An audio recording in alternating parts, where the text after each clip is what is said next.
Olá pessoal, sejam bem-vindos a mais um vídeo do canal O Mundo da Ciência. Nesse vídeo vamos falar da elegante mecânica lagrangiana.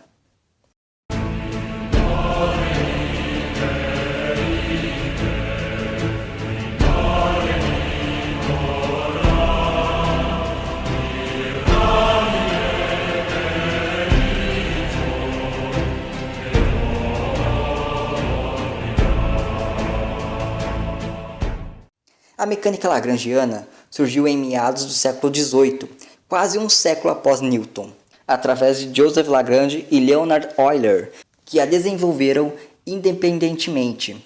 A mecânica lagrangiana, bem como sua irmã, a mecânica hamiltoniana, formam a chamada mecânica analítica, que ao lado da mecânica newtoniana formam a mecânica clássica. Tanto a mecânica lagrangiana quanto a mecânica hamiltoniana possuem enorme vantagem sobre a mecânica newtoniana e são utilizadas até mesmo fora da mecânica clássica, como no eletromagnetismo, mecânica estatística e mecânica quântica. O formalismo lagrangiano e hamiltoniano são bem mais elegantes que o formalismo newtoniano.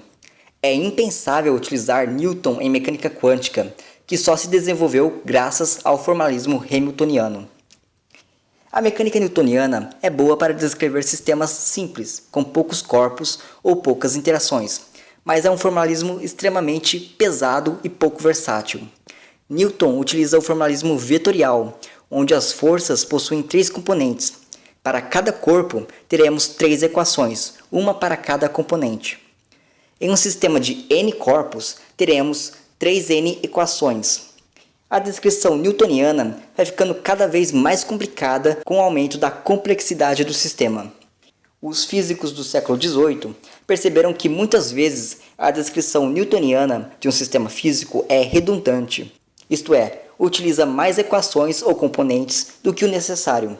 Por exemplo, uma pessoa caminhando na rua. O espaço ao qual a pessoa desloca é 3D, porém seu movimento se dá somente em 2D. A pessoa só pode se deslocar para frente, para trás ou para os lados. Ela não pode voar. Logo, a terceira componente é inútil.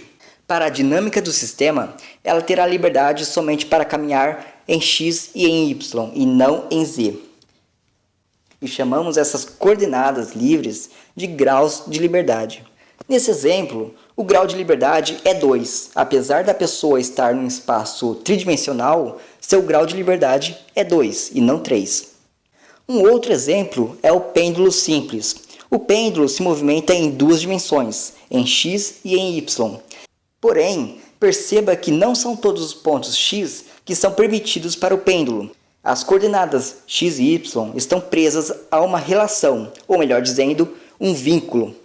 Os pontos x e y permitidos são aqueles que satisfazem a relação pitagórica. X ao quadrado mais y ao quadrado é igual a L ao quadrado, onde L é o comprimento do fio. A trajetória de um pêndulo não é qualquer, mas sim um arco de circunferência, onde as coordenadas x e y variam em conjunto. A isso chamamos de vínculo. X está vinculado a y. Esse vínculo é mantido por uma força de vínculo. No caso do pêndulo, é a tensão da corda. No caso da pessoa caminhando na rua, é a força normal, responsável por manter a pessoa presa à superfície. Devemos então procurar por vínculos e retirá-los, e é isso que a mecânica lagrangiana faz. Existem dois tipos de vínculos, os holônomos e os não holônomos. Quando um vínculo depende somente das coordenadas, como no caso do pêndulo, ele é chamado de holônomo. Já quando depende também da velocidade, temos um vínculo não holônomo. Para cada vínculo, teremos uma equação de vínculo, e o que sobrar são as coordenadas de fato independentes. As coordenadas independentes nós chamamos de coordenadas generalizadas. Podem ser não somente coordenadas, como conhecemos, coordenadas espaciais, podem ser também ângulos.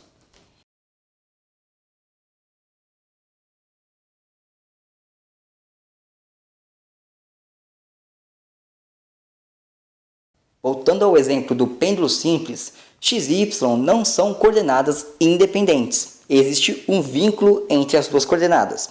Logo, serão descartados. mas podemos passar o sistema para coordenadas polares e encontramos o ângulo θ. Θ é uma coordenada livre, não depende de nenhuma outra. Seu valor é livre. Logo, nesse exemplo, θ será a coordenada generalizada. E note que ele resolve as equações de vínculo.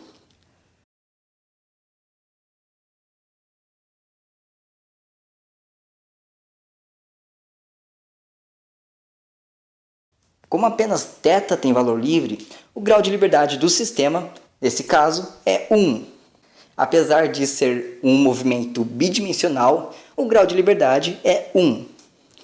As coordenadas generalizadas formam um espaço vetorial chamado de espaço de configuração, onde as coordenadas generalizadas são os eixos. Esse espaço possui dimensão n, a qual vale a quantidade de corpos vezes 3 menos a quantidade de vínculos. E esse número é exatamente igual aos graus de liberdade do sistema. No caso da pessoa caminhando na rua, temos 2 graus de liberdade, logo a dimensão do espaço de configuração será 2. No pêndulo simples, temos apenas 1 grau de liberdade, então a dimensão do espaço de configuração será 1. A mecânica lagrangiana é muito mais versátil que a newtoniana e resolve praticamente todos os problemas de mecânica, dos mais simples aos mais complicados. Possui um formalismo escalar, ao contrário do newtoniano, que é um formalismo vetorial. E não precisamos nos preocupar com direções ou sentidos, e além disso, elimina os vínculos, tornando a descrição do sistema concisa e compacta. Em muitos problemas de física, como em mecânica estatística, há uma quantidade muito grande de corpos, milhares ou até milhões de corpos. Porém, há muitos vínculos entre os corpos, como por exemplo forças de ação e reação. E a mecânica lagrangiana elimina esses vínculos, utilizando apenas as variáveis realmente importantes para a descrição da dinâmica do sistema. No centro da mecânica lagrangiana está a equação de Euler-Lagrange, que foi obtida independentemente por 2 maneiras diferentes, através da física, deduzida por Joseph-Louis Lagrange, utilizando o princípio de D'Alembert dos trabalhos virtuais, e também através de uma maneira totalmente matemática, deduzida por Leonhard Euler, utilizando cálculo variacional, que mais tarde foi incrementado por William Hamilton, utilizando o princípio da minimação. Vamos falar um pouquinho sobre o princípio da minimação. A ação é um funcional. Funcionais, de grosso modo, são funções de funções. Convertem uma função em um número real. Agora, o que seria minimizar um funcional? Seria encontrar uma função a qual o funcional atinge o seu menor valor.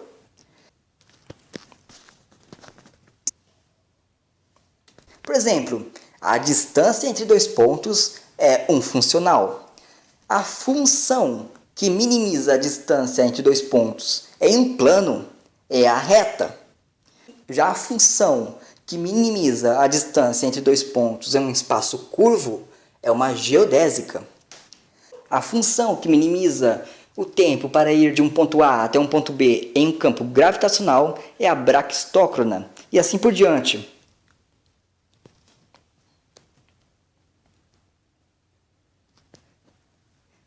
E por fim, a função que minimiza a ação é a função de Lagrange, ou lagrangiana.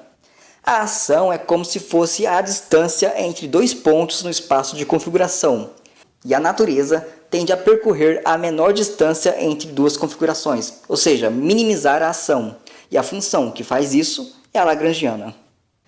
A lagrangiana é uma função das coordenadas generalizadas, das velocidades generalizadas, em algumas vezes explicitamente do tempo. E essa função, a lagrangiana, vale a energia cinética menos a energia potencial. Considerando que os vínculos são holônomos, ou seja, só dependem das coordenadas, e que as forças atuantes são conservativas, podemos, a partir da lagrangiana, resolver a equação de Euler-Lagrange, que é o coração da mecânica lagrangiana e equivale à segunda lei de Newton, porém é muito mais poderosa e versátil que a segunda lei de Newton. Caso os vínculos sejam não holônomos, há uma modificação na equação de Euler-Lagrange e temos que considerar os vínculos que serão representados por multiplicadores de Lagrange. Então, como descrever um problema físico através de Lagrange? Primeiro, precisamos analisar o sistema e encontrar os vínculos.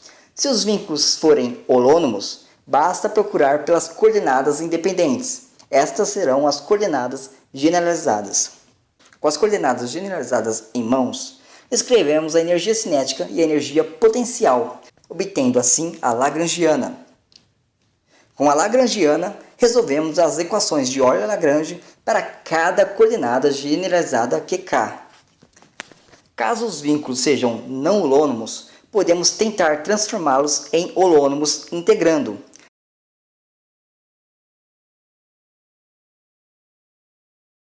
Se mesmo assim não der certo, temos que utilizar os multiplicadores de Lagrange e colocá-los na equação de Euler-Lagrange. Vamos agora a alguns exemplos. Vamos resolver o exemplo do pêndulo simples por Lagrange. Como vimos, há apenas uma coordenada independente nesse problema, o ângulo θ. Então ele será nossa coordenada generalizada. Com isso, calculamos a energia cinética, a energia potencial e a lagrangiana. Tudo em função de θ e de sua derivada temporal, θ ponto. Como há apenas uma coordenada generalizada, teremos então uma equação de Lagrange para a coordenada θ.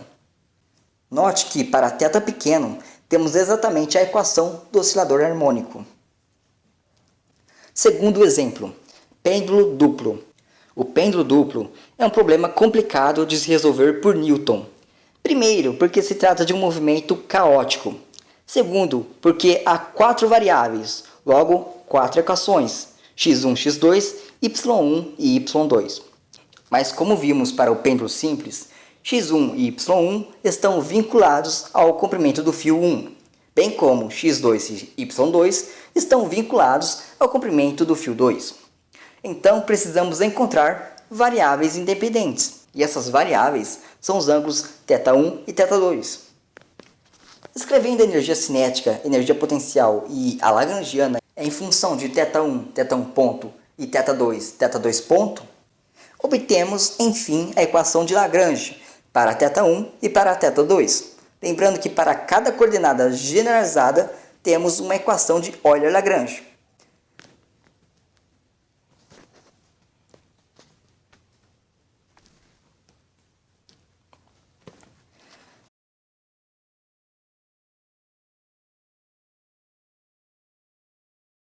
Vamos para o último exemplo, um pêndulo que oscila pendurado em um carrinho sob um trilho sem atrito. Pela terceira lei de Newton, sabemos que, se o pêndulo se mover, o carrinho também se moverá. Então, é um problema de 2 corpos se movendo. Para o pêndulo, temos a posição x e y vinculadas, e temos o ângulo θ como coordenada livre. E para o carrinho, sua posição D é coordenada livre. Logo, teremos duas coordenadas generalizadas, D e θ. Então, escrevemos a lagrangiana e dela obtemos a equação de Euler-Lagrange para D e para θ. Note que, em todos os exemplos, a mecânica lagrangiana diminuiu a quantidade de variáveis do problema, facilitou e tornou a solução bem mais elegante. E note também que em nenhum momento falamos de direção, de sentido, de sinal. E essa é a grande vantagem de Lagrange.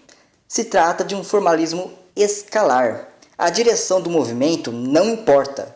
A lagrangiana do movimento é indiferente quanto à direção do movimento. Uma pequena observação. Em geral, a energia cinética depende da velocidade generalizada e a energia potencial da coordenada generalizada. Porém, em alguns casos, a energia potencial também pode depender da velocidade. Um exemplo clássico onde ocorre isto é o eletromagnetismo. Nesse caso, temos que considerar o chamado potencial generalizado. Depois da mecânica lagrangiana, temos a mecânica hamiltoniana, que é equivalente e ainda mais versátil. Versátil o suficiente para dar origem à mecânica quântica.